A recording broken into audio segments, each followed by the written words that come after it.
ওম গুৰুৱে নমঃ। জনপ্ৰিয় কণ্ঠশিল্পী সকলোৰে মৰমৰ সকলোৰে সন্মানীয় জুবিন গাৰ্গৰ মৃত্যুত সকলোৱে অতি দুখিত হৈছে।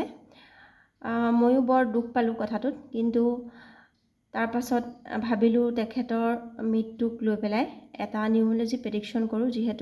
যিটো বস্তু শিকিছোঁ তাৰ জৰিয়তে অকণমান চাবলৈ চেষ্টা কৰোঁ যে তেখেতৰ মৃত্যুত আচলতে আপত্তিজনক কি আছিলে, কি কাৰণে তেখেত মানে বিদেশত গৈ পেলাই মৰিব লগা হ'লগৈ। তো প্ৰথম আমি জুবিন নামটোৰ আমি সংখ্যাটো চাম যে জুবিন নামটোত কি ওলায়।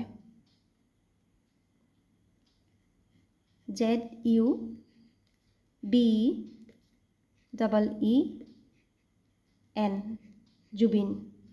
জুবিনত Z7 U6 B2 E5 E5 N5 আৰু এই গোটেইকেইটা যদি আমি প্লাছ কৰোঁ, গোটেইকেইটা প্লাছ কৰিলে ওলাব 30 আৰু 30ক যদি আমি 3 + 0 কৰোঁ তেনেহ'লে ওলাব 3। তেনেহ'লে আমি জুবিন নামটোত পালোঁ 3 সংখ্যাটো। তেওঁ আছিল ক'ত? ছিংগাপুৰ। ছিংগাপুৰৰ SINGAPORE।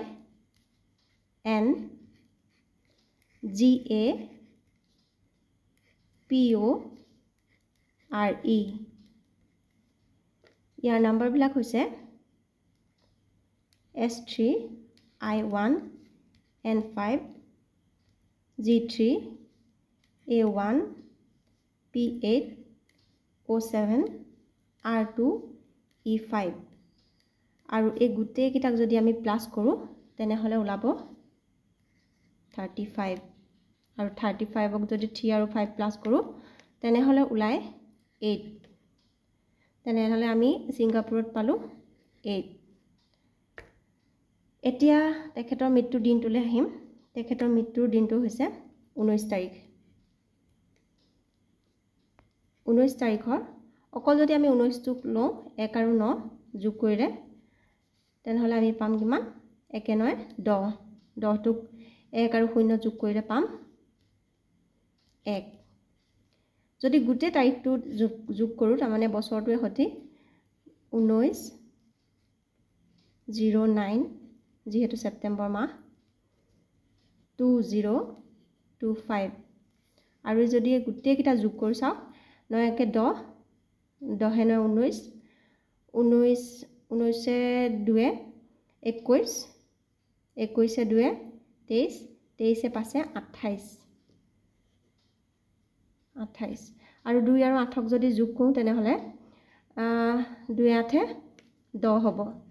10ক যদি 1 আৰু 0 যোগ কৰোঁ আমি তেতিয়ালৈকে যোগ কৰিম যেতিয়ালৈকে ছিংগল ডিজিট নোলায়। 1 আৰু 0ক যদি যোগ কৰোঁ তেতিয়াহ'লে ওলাব 1। এয়া মই দেখাই আছোঁ professor doctor Debajit Nath MA PhD gold medallist ছাৰৰ নিজা উদ্ভাৱন আশা ছিষ্টেমৰ অন্তৰ্গত যি নিউমৰলজি হয়, য'ত নেকি মই কৰি আছোঁ সেই মাধ্যমটো দেখাইছোঁ যে ইয়াত 3টা সংখ্যাৰ 1ৰ পৰা 9লৈকে সংখ্যাকেইটাৰ ভিতৰত 3টা শ্ৰেণী থাকে। সেই শ্ৰেণীকেইটা হৈছে এটা 3 6 9, এটা হৈছে 1 5 7 আৰু এটা হৈছে 2 4 আৰু 8। আৰু এই শ্ৰেণীকেইটাৰ বিশেষত্ব হৈছে 3 6 9 1 5 7ৰ লগত মিলে, ইহঁতৰ মাজত বনে, কিন্তু এই 2 4 8টো না ইয়াৰ লগত বনিব না ইয়াৰ লগত বনিব, কাৰো লগত নহ'ব। 2 4 8টো এই দুটা শ্ৰেণীৰ লগত কাৰো লগত নাহিব। এতিয়া চাওক ছিংগাপুৰটো আছিলে কিমান? 8। গতিকে জুবিনদাৰ মানে যিটো হেৰি আছিলে তেখেতৰ নাম আছিলে, নামৰ হেৰি নাম্বাৰ ওলাইছিলে 3 হয় জুবিন নামটোত। গতিকে তেওঁ 369ৰ মানুহ হয়, 369ৰ মানুহ হয় আৰু তেওঁ গ'লগৈ ক'ত? 248। তেওঁ থকা প্লেচটো কিমান? 248ত গুচি গ'ল। গতিকে এই জেগাটো তেওঁৰ কাৰণে অতি বিপদজনক জেগাত তেওঁ গ'ল। আৰু লগত আজি শুক্ৰবাৰ, পত্নী নাছিল আৰু পত্নীও শুক্ৰই হয়, হয়তো তেওঁৰ পত্নীও তেওঁৰ কাৰণে হয়তো ঢাল হ'ব পাৰে। গতিকে নিউমৰলজি ফালৰ পৰা ইমানকণ আপোনালোকক দেখালোঁ যে নিউমৰলজিয়ে কিবা নহয় কিবা এটা ক'বই, নিমিলা কিবা এটা কথা ওলাব লাগিব, মানে কিবা এটা বেয়া ঘটনা হ'বৰ কাৰণে তাত এটা কিবা মানে নিমিলা কথা এটা হ'বই লাগিব।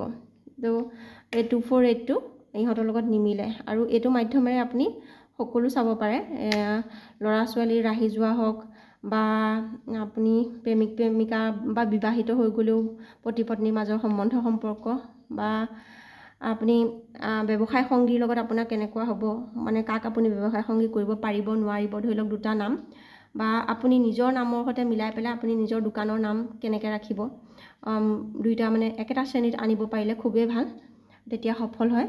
তো আজি আপোনালোকক ভিডিঅ'টোৰ যোগেৰে আমাৰ ছিষ্টেমৰ আশা ছিষ্টেমৰ এই নিউমৰলজি পদ্ধতি দেখুৱালোঁ। ভাল লাগিছে, লাইক কৰিব, শ্বেয়াৰ কৰিব, ছাবস্ক্ৰাইব কৰিব, এইবোৰ নকওঁ, বছ আপোনালোকক দেখুৱালোঁ ইমানে যে সংখ্যায়ো কথা কয়। তেনেহ'লে আজিলৈ আহিছোঁ, আপোনালোক সকলোৰে মংগল হওক, নমস্কাৰ।